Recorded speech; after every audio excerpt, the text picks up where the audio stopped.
mother's pride and joy, you know. But she will never let him go. His family want to run his life, and the girlfriend wants to be the wife.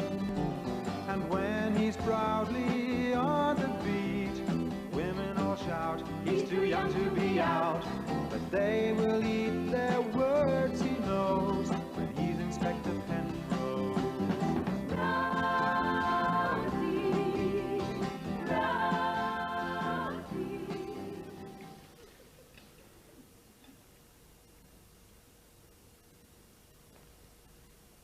You've no time for reading that. Ida, I'm retired. I've got nothing else but time. Exactly. If you don't keep going, you'll stagnate.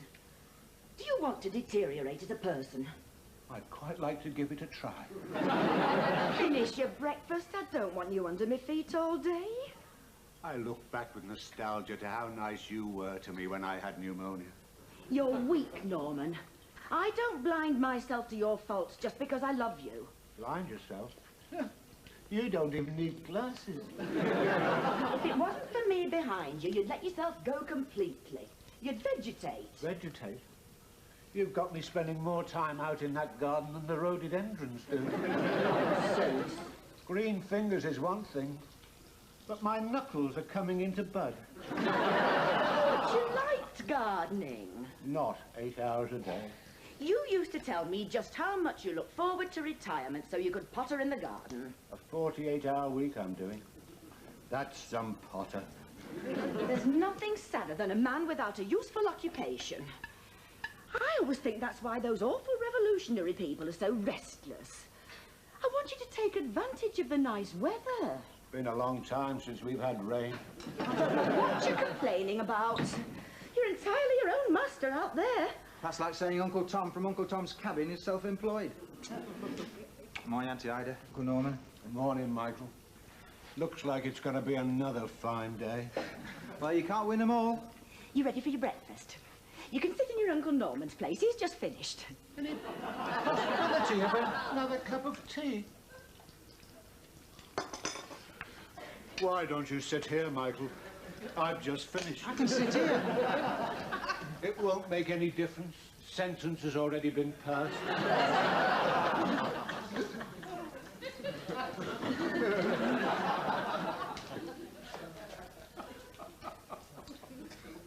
So go on, then. Just let me remember it the way it is now.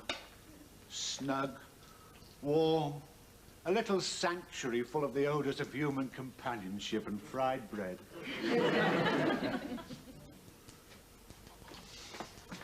Men. They're all right once you've got them started, but they take so much starting. You're going to change his whole personality. He had this indoor job all his life, and now you keep exposing him to all this fresh air and sunlight. He's going to have skin like a prune. I don't want him under my feet. Suppose he goes all out back in Australia and starts slapping your rump and calling you his Sheila.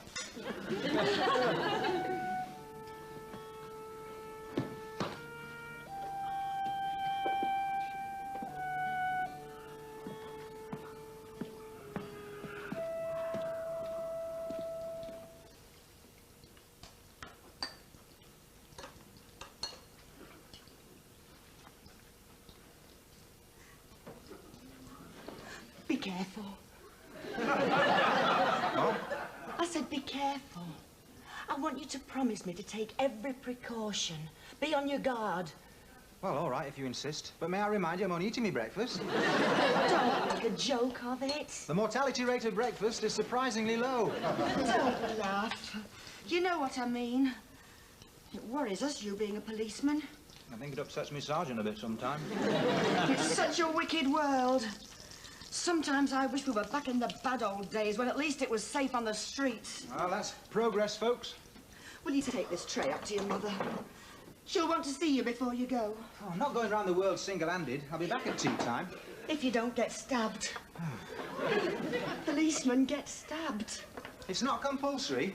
Oh, good God, Auntie Ida, she'll never eat this lot. Don't underestimate your mother. It's all a big act, this frail and bird-like look. Oh, It's no wonder she's always tired. She must be exhausted by the sheer scale of the digestive process. She'll pick her way delicately through that lot, all right. Yeah. She was the same as a child. She used to look like Shirley Temple and eat like Victor McLaglen. Auntie Ida. All right, I won't touch. Just see if I care when somebody dents that lovely smooth head with a bottle.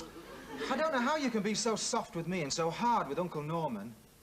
Me? Hard with Uncle Norman? Postman's just been.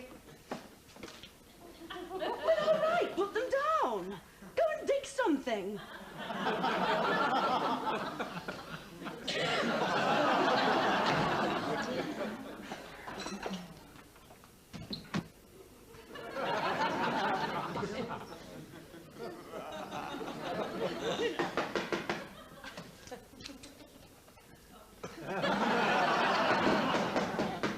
If that's a knock, come in. But if it's builders with heavy machinery, please go away. Good morning, Mother. Can I come in? Of course you can, dear, if you manage to squeeze past the workmen who seem to be out there resurfacing the landing. Oh, I'm sorry you chose a profession with such a noisy way with doors. I never thought to hear a son of mine breaking down my door. Your father never broke down my door. Not even on the way out. How are we this morning, then, Mother? Shall I put the tray down, or would you rather keep the use of your legs? Just put it down, and if you could just manage to rearrange my pillows, I might be able to toy with a morsel of something.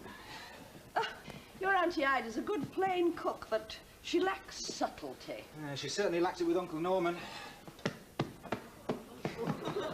Better? Is what better, dear? The pillows. Oh, you were doing it for me. I thought it was all part of your training. Elementary police brutality or something. Can I get you anything before I go to work? Don't stand near the window in your uniform, dear.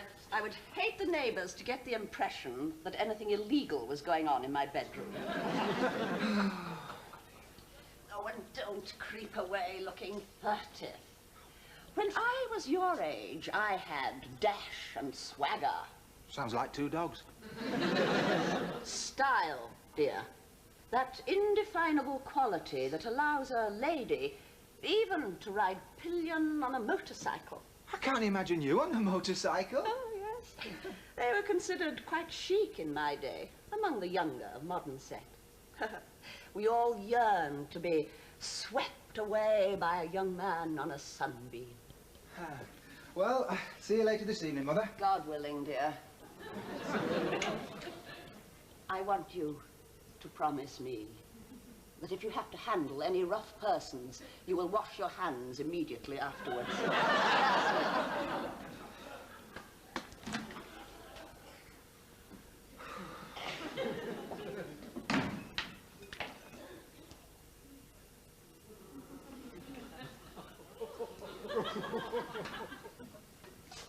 Here are your sandwiches, dear.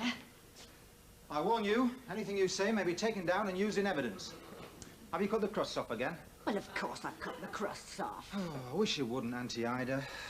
Crust is regarded as a sign of healthy masculinity in police sandwich circles. No wonder they call me Rosie. I've already been accused of harbouring effeminate sandwiches. There's a distinct hush falls on the restroom every time I open that lid. It's very embarrassing. Just make sure you eat them. One of these letters is for you. For me? Good God, it's from Gillian. Why shouldn't it be? Because I only saw her last night. Dear, shy, sensual Constable mine. Gillian, all right? I sometimes wonder. Just a note to say just how much I'll miss you because I'm not going to see you today. But I quite understand that occasionally you have to stay in and study for your promotion exams. Which is typical of the kind of sweet idiot that you are, you fool. Instead of marrying me and becoming promoted immediately without exams to a piece of Daddy's money. Just because you imagine you don't love me, you mustn't think that makes us incompatible. Daddy and Mummy often seem to hate each other, and they're married, aren't they? So hope you can't do your mouldy old exams for thinking of me. I know I'm only a short person, but I've got a decent bust, remember? Lots of goodwill and energy. Dear Rosie, if you get fed up with homework, if those fabulous eyelashes start to droop, ring me at home and I'll come round immediately and stare you straight in the chest and defy you to resist. Yours, devotedly, Gillian. Thanks, love. Goodbye. Auntie Ida, I'll be back at tea time. If they come near you, hit them with something. Well, that's a bit naughty if they've only come to ask the way.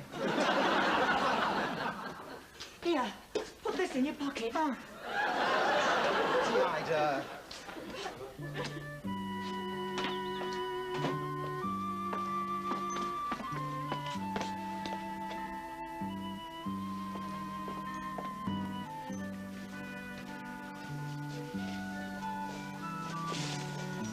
Here. You're a good lad. I'm off then. Take care. And you? Oh, I shall be all right. I shall potter about a bit, and I shall come back here for a bit, and I'm learning Russian, you know. I didn't know that. Thought I'd try Chekhov in the vernacular. Odd world it's becoming. Yeah.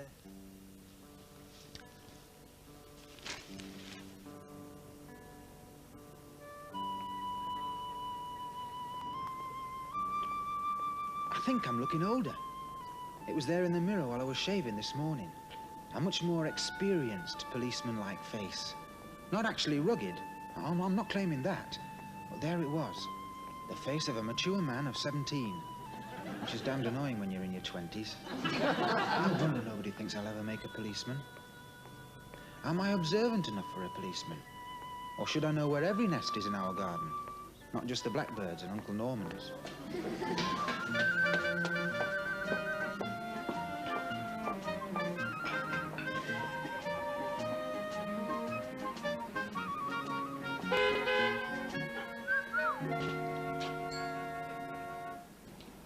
Oh, this is living, curb crawling and picking up gorgeous young policemen. Gillian, what are you doing here?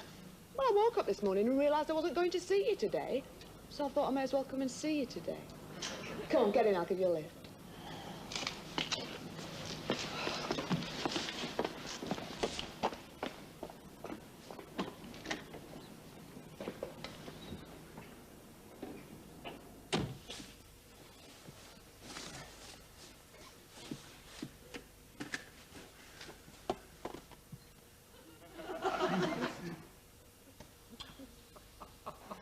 Just drive, Gillian. Don't start messing about this morning. You got my letter? Yes, I got your letter. So you can kiss me just there. Gillian, there is no reason why I should kiss you anywhere. I wish you'd stop pretending that our relationship is anything more than a kind of... Fate. Nightmare. We are not getting married. You're just prejudiced against short people. Oh, start the car, Gillian. You want to go somewhere and practice being engaged? I want to go to work. I suppose basically your problem is you've got this weird idea you don't love me. I'm terrified of you. You're a lunatic. Just that.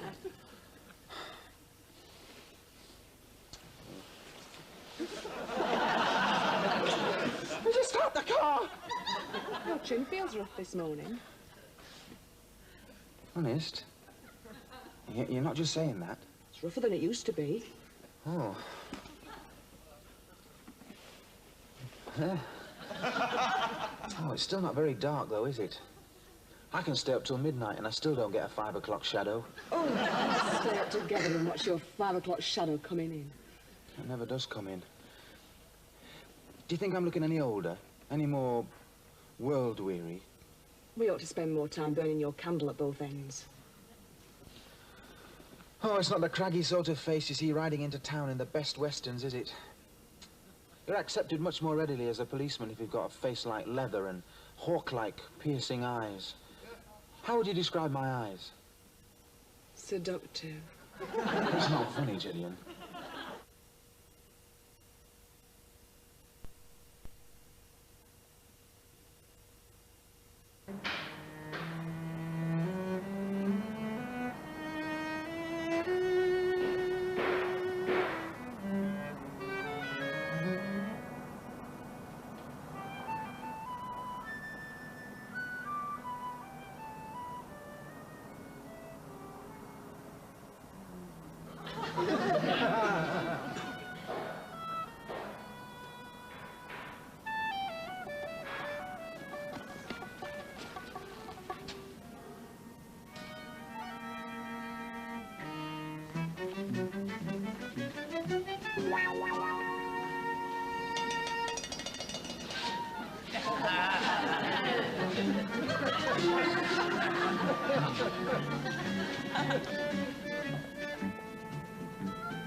Come on, car.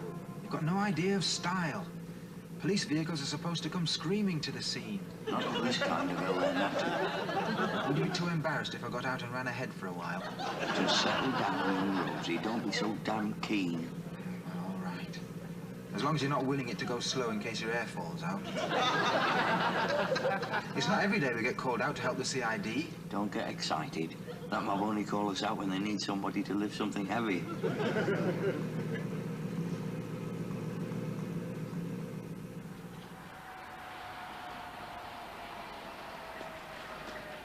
Hello, it's Detective Constable Orr, the blue-eyed boy. Fresh from his triumphant tour of licking his chief superintendent's boots. Don't be being cynical, Wilmot. I'm not listening. I'm very impressed with CID men. I think they're colourful, romantic figures.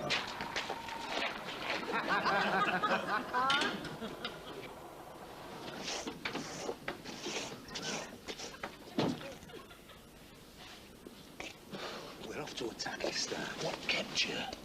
Look, if I miss them now, it's down to you. Have you got a couple of thieves for us, or are you just out to make trouble for us uniformed policemen?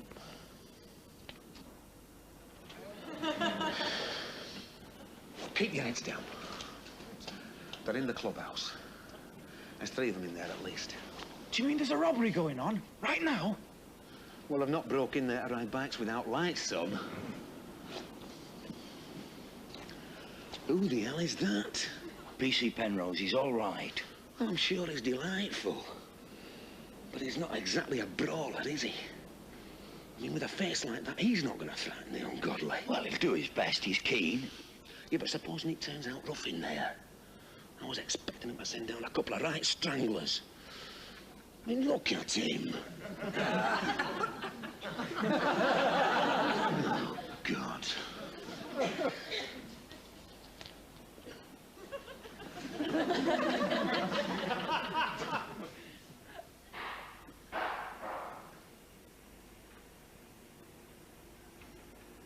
If he waves any more, give him one back. Do you hear him call me son?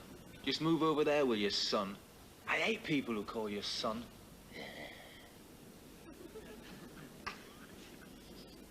I knew he'd have us carrying something.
We still don't know how many there is in there. What we ought to do is cover all the exits. And then ideally, some keen type ought to volunteer to go in there and flush them out.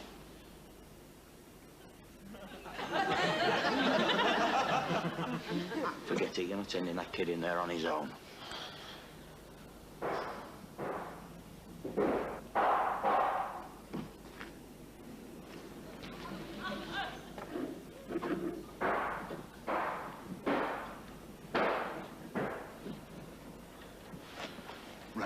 synchronised watches. We go in at exactly 28 minutes past. You go in from the front, son. Wilmot and me'll hurtle in through the rear. Right. Go and get the ladder so we can crash in through the skylight. I'm not vindictive normally, but I wish things would happen to people who call you son.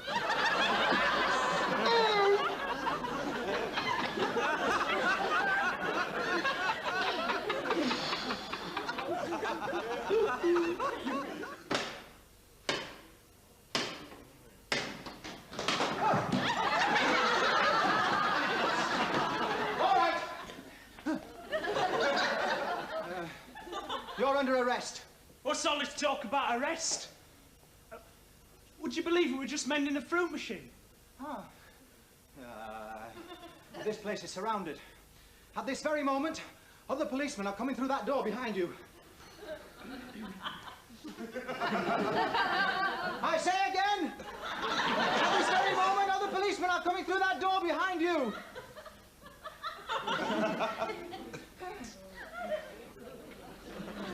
Come on, oh, pull your finger out. The lad's on his jacks again.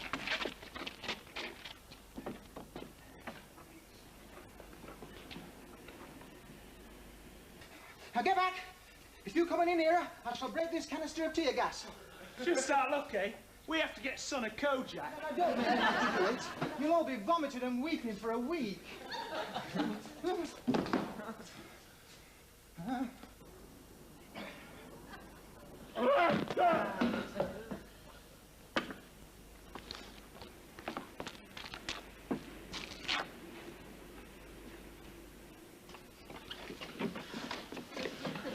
It doesn't connect. There's no way through. I can't find the other side. Wilmot, mind the rope!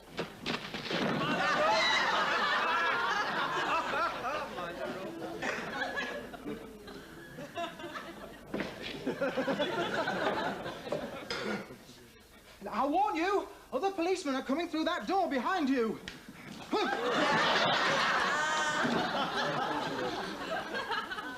How do, young Rosie? Playing ping pong, are we? Where have you been? I couldn't get through. I thought you'd gone home. No, I was just outside, straining me back. Well, what are we going to do with these three? Take them in our car, or what?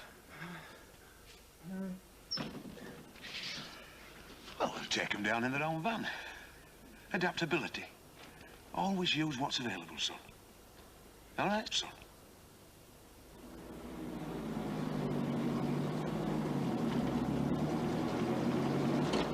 You ought to be shot, you thieving lot. Driving around in a heap of rubbish like this. It's not our van. It was parked up there when we got there. Detective Constable Orr. I think you just pinched a van, son.